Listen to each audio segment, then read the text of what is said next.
Inyo ang Panginoon, huwag kayo matakot sa mga tao. Ito ang hamon ni Jesus sa kanyang mga alaga. Well, hindi hindi nakakalagot ang tao, nakakalagot ang tao. Baka iyo ang ikaw natin. Yarawin ang alaga ng sabi ni Jesus, huwag yung labanan ang masasamang tao. Pero ang pamilya ni Jesus, ay makita mo natin, bakit? Huwag malapit sa mga tao. Sa mga nanaglihan ni Lord, walang hihin na di magutulak. Alam natin, tayo mga tao, lalo-lalo tayo mga Pilipino, pinag-iingatan natin yung ating karangan, yung ating pangalan. Ayaw natin malumisan ang ating pinagtrabahuan na maging maayos ang pangalan. Kaya galit na galit tayo sa mga marites. Kaya tumusan tayo rin nagmamarites. Gusto rin natin minsan ng katakutan tayo. Pero anong sabi ni Jesus? Walang liit na di mamuto niya. Bahagi mo na kung saan ay may malalim na makahulugan sa pagkilos ng bawat pagkakataon. Bahagi mo kung saan sa oras na masika yung pangalan mo, pangalan ka lang na pinag-usapan mo rin. Kaya hindi lang yung pangalan, pati yung pagkahanap ng buhay mo, mga peruan, pagkakataon, yung relasyon mo sa ibang tao, mga peruan. At yun po ay nagdaw sa unang pagbasa sa aklat ni Propeta Elias. Ramdam na ramdam ni Elias ang bagay na ito. Anong sabi naman ng Propeta Elias? Kahit na ang pag-ibig ko mga kaibigan ay nag-aaral ng aking kasawasan.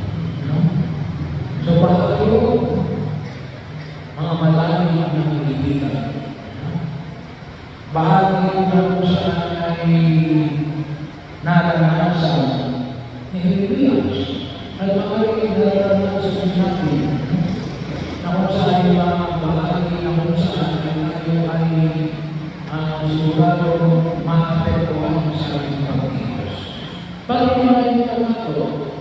Siya, ang sabi ni Jesus, walang rin na imaruna. Anong ibig sabihin na walang rin na di magiging niya? Ang pamilya na itinamanik sa atin. Walang natawag na hindi malalangkad. So, ibig sabihin, natin ang panahon na makikita ng tao. Hindi lang yung makikita ng tao. Maaari kasi yung minsan mas pinanararamdaman natin yung pagkilos sa pagkilos na ito. Sabi nga rito, huwag kayo natakot sa pumamatay ng katawan. Pero matakot tayo sa pumamatay ng kaluluwa at kaluluwa. Masarap na ba sinabi yung mga bagay na pwede makapagpapay sa atin. Sa mundo, ginagalawa natin. May sagot sa pinagpuan. Bakit? Kasi nga, wala pa tayo po. Pero pinaalalahanan tayo po ang pinabalaan. Pero buhay pagkatapos ng kamatayan. May buhay na walang hanggan. At mayroong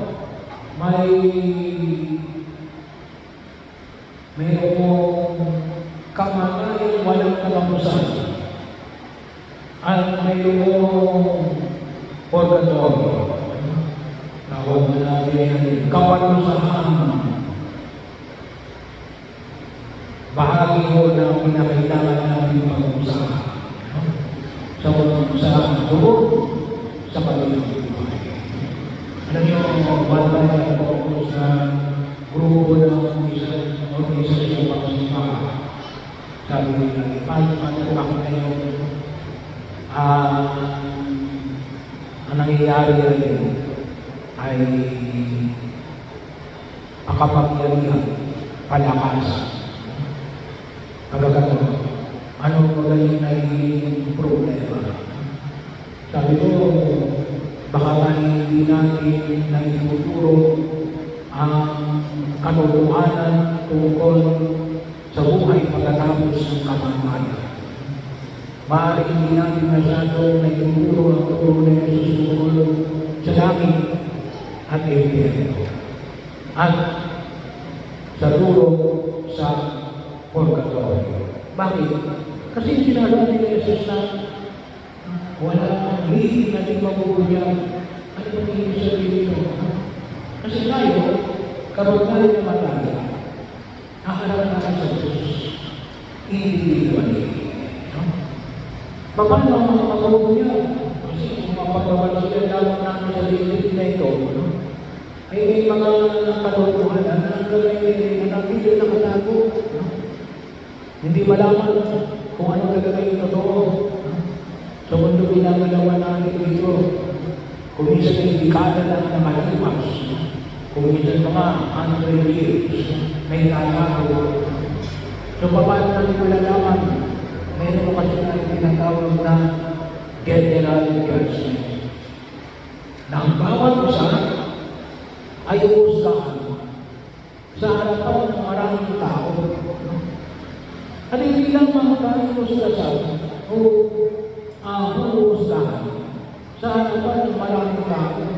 Kapag yung sinabi, walang hindi na di mabubunyag. Ibig sabihin ito, kung sakaling mabunyag ang iyong hindi, you will be made accountable. Either na mapuntakan sa impyerno, hindi. Yun ay kamatayan na. Ay, o di kaya ay magawagin natin may kapalusahan, walang katapusan. Ay, mas rin ka na kamatayan. Or, sabi lang natin yung purgatorio. Kasi, malibawa yung tao nagkasala. Halimbawa, ikaw ay namutang ng isang milyon. O hindi kaya ay ikaw ay nanirang puri sa iyong kapwa na nagulot ng kanyang pangakaman. O ikaw ay kumusta ng walang maliwanag na ebidensya. O ikaw ay nakilapit sa iyong asama. Ay may kaakibat na kapag-usahan. Nangungisan mo ba? Nangungisan ka. Nangungisan ka. Hindi ka napupunta sa impyerno mo. Pero, pag sinabi mo walang hindi ka mahuhulog, ibig sabihin, you will be made accountable. Pag-usahan. Babayaran mo yan. Padre, hindi naman binayaran na ngayon sa susunod kasalanan. Binayaran na ngayon. Hindi ka na pupunta sa impyerno. Pero, ibibigay mo yung hinihingi ng katama. Bahagi mo yun. Bakit? Kasi gano'n ang laman. Gano'n yung laman. Pagkakataon ang kung saan yung makina natin, yung hindi na yung mapupunyan. Ibig sabihin doon, magiging accountable ka rin sa iyong mga nagawang pagkukulang. At sabi ko pa, kung ikaw maging nakakulang na 1 milyon, sabi ko sa inyo, magkano naman yung ibalik mo? 1 milyon mo man. Sa lumang tipa, 3 million. Sa bagong tipa, 4 million. May doubtless bahagi mo yun na kung saan makikita kayo. Kaya, kung maaari, habang tayo nabubuhay, magbayad na kayo ng utang. Huwag mo na hintayin na sa purgatorio ninyo pagbayaran ng inyong utang. Pati wala naman nakakaalam. Walang hindi makaalam. Yun ang sabi ni Jesus. Lalo-lalo na kapag sa impyerno mapunta. So, bahagi yung nakikakalilan natin yung pagkukulan ng pansin ng bagay na ito. Na makikita natin sa pamanang pamamalaan, ito yung sinasabi ni Jesus. Na huwag tayo matakot sa sasabihin ng bago. Ano yung dapat natin ng pangawalan? Basta gawa ka ng mabuti, hindi ka pababayaan ng Diyos. Yun yung bahagi, yun yung sabi ni Propeta Isaiah, Propeta Jeremias, na yung pag-ibig naman ninyo sa amin sa pinapabasa, ang pinahagi ko nito, mapapagaya sa lahat ng panahon, at ito'y hindi na makakalimutan.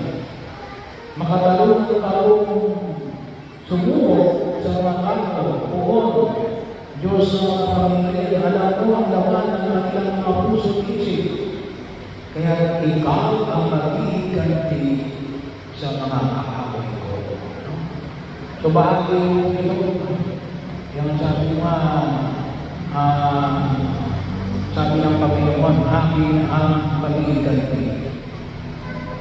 Ipinagkakaliwala ko sa mga kamay ko ang aking pagkamatay.